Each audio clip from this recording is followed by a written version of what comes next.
Hey everybody, welcome back to Adventures in Old Fashions.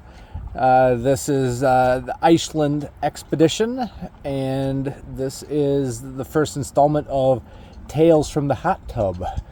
I think this is something I'm going to do from now on. All my adventures are going to involve me staying someplace that has a hot tub, and I'm going to do all of my recaps from that hot tub. Because believe me when I say that there's nothing better after a day out in the cold, ridiculously strong wind, hiking around up to some of these places than to get back and take a really hot, relaxing soak. I had to turn the jets off and turn the power off. I tried making a video and you guys couldn't hear me. So I turned everything down and I'll make this video quick and then I'll fire them back up. I think what I'm going to do this video is just give you guys kind of a recap of my experience in Reykjavik. I was there for 2 days, and then I'll make some follow-up videos for just kind of filling some of the stuff that I've been doing here, like the glacier hike and the ice cave and all that stuff. So Reykjavik was a fantastic experience. I really enjoyed the city. I got in early, so anyone that's flying in from the U.S., you know that you leave in the evening and you get here the next morning, even though it's only a 6-hour flight. So I got in. It was raining and cold and blowing. That's been the weather most of the time that I've been here. We've gotten a few breaks here and there. So the flight was great. No issues at all. Things went pretty smooth at security, and getting in the flight was great. No issues, no weather, nothing like that. I got in so early that I could not check in to my room at the hostel that I stayed at until 3 o'clock, and I probably got into the city from the shuttle from the airport before 9. So I had a bunch of time to kill. Luckily, I stayed at a hostel, the Loft hostel in Reykjavik. If that's something you guys do, I had a really good experience using hostels when I did my backpacking trip on the Colorado Trail. So I looked for one to stay here in town until I waited for my buddies to get here. And it worked out great. Fantastic facility, really clean, modern, up to date. They have their own community, common area and terrace and bar up on the 4th floor, which is great because it's kind of fun. You can get to know your roommates and other people from other countries, and it was just a really great experience. I ended up with some really good roommates. I booked a bed in an 8-person co-ed room. I had really good luck with the bigger co-ed rooms in Colorado, and I think that just everyone's a little bit more nicer, a little more polite with that. And I just had another really good experience with that situation there. Got to meet some really amazing, neat people, and we had a lot of fun going out as a group. It was a good time. So I was able to drop my suitcase off at the hostel even before I could check in. They've got secured a locked storage facility for that. So I dropped off my suitcase and I set about exploring the town. Really easy to kind of navigate around. The streets I can't pronounce or even try to spell the names, but just the layout of the town, it's kind of easy to, you got a big hill, so everything's either uphill or downhill, and it's either towards town or towards the shore. So it was pretty easy to find my way around. The hostel was on one of the main streets, so a big touristy area. It was great because there were shops and places to eat and just neat things to see. A lot of bars along the way.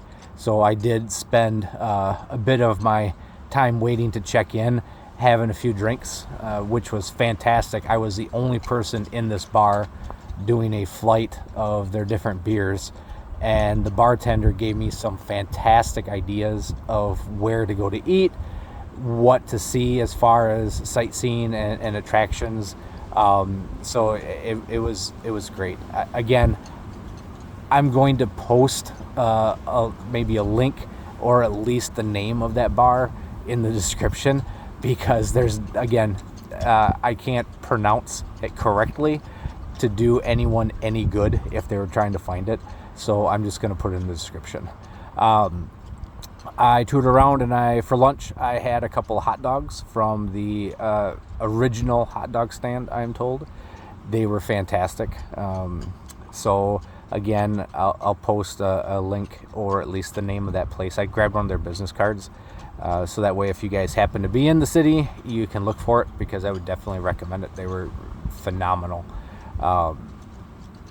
Wandered around, went down to the shore, did a little bit of sightseeing, some little window shopping, and got some ideas for maybe some souvenirs I wanted to pick up later. I didn't feel like carrying anything around if I didn't have to, so I came back actually on Friday and picked up the souvenirs I was going to get. They let me check in a little early to the hostel, so I checked in, got myself settled in. A couple of my roommates were still sleeping. They had been out pretty late the night before. This was like 1 o'clock in the afternoon.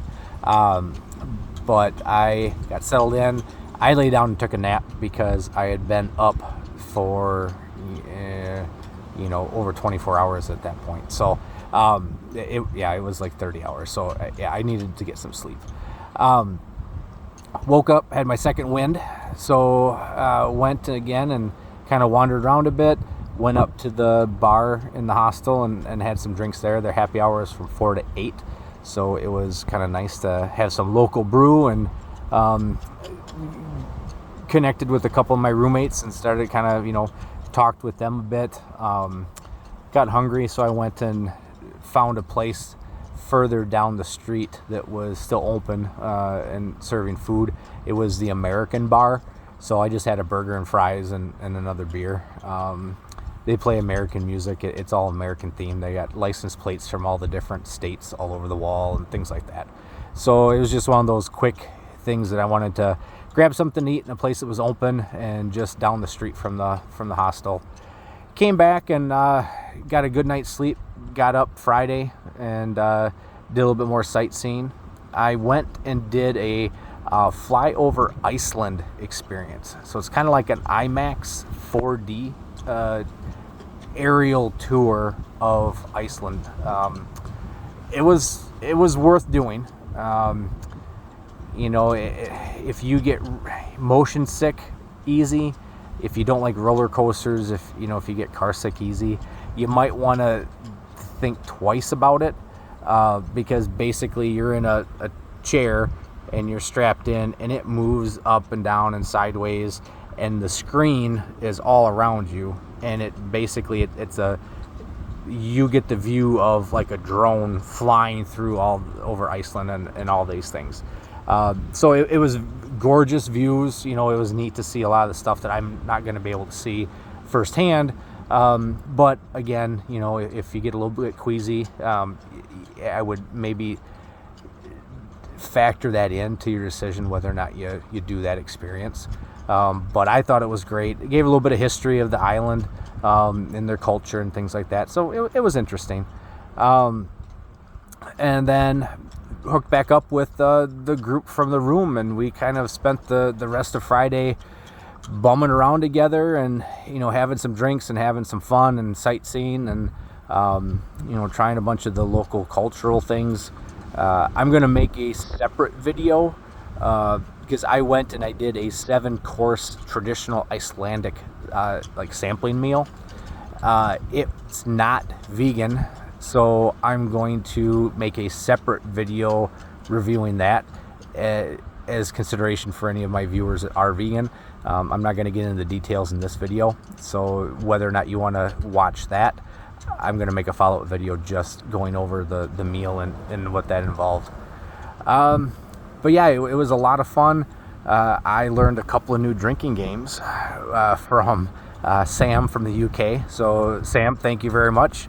They were very fun, and I don't know if I'll have a chance to play them with my typical group of friends, but hanging out with you young guys, and it was a lot of fun, and I appreciated you letting this old guy tag along. I hope that I didn't drag you down too much, but it was a really good time, and yeah, so Reykjavik was fantastic.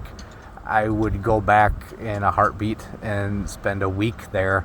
A lot of cultural things to do, a lot of museums, a lot of art museums and galleries. It's just a really beautiful city. It's got a lot of character. It's got a lot of history. And the nice thing is, even though I don't speak Icelandic, almost everybody speaks really good English. So you don't need to worry about not knowing the language to talk to people. It's really hard reading signs and being able to pronounce them to know where you're going, but that's what Google Maps is for, right? Yeah. So it was a good time. I would go back in an instant, and if you have the opportunity, I think you should come and visit, because there's a lot of fun, neat, interesting things to see, and it is just a beautiful, gorgeous area too. So that's my recap for Reykjavik, and I will be following up with one on that meal here shortly.